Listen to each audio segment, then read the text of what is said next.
এবং এখানে আপনি সিম্পল রাখতে পারবেন। পাতাকপি ভাজির জন্য, তরকারির জন্য প্লেন সাইড দিয়ে বড় বড়, ভাজির জন্য, তরকারির জন্য। Chinese pulao, soup, burger, noodles, another side, this side small one, কুচি কুচি। এক মেশিন অল কাটিং, আপনার কিচেন হেল্পার, কিচেন হেল্প করবে, ঘন্টার কাপে এনে করবে চাইনিজ পোলাও, স্যুপ, বার্গার, নুডলসের জন্য।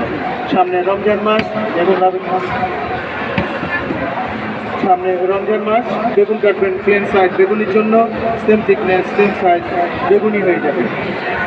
Plane size potato, plain chips, পাতলা পাতলা প্লেন চিপস হয়ে যাবে। সবচাইতে সুন্দর ডিজাইন হবে এখানে। প্রথমে আলুটাকে সোজা রাখবেন, প্রেস করবেন, লাইন আসবে, লাইনটাকে অপোজিট করবেন, লেফট হবে। প্রথমে সোজা দিলেন, সেকেন্ড টাইম সামান্য মাথাটা একটু বাঁকা করে আবার প্রেস করবেন, আবার এনে একবার সোজা একবার বাঁকা, এভাবে যতবার সোজা আর বাঁকা করবেন জালি জালি চিপস আসবে।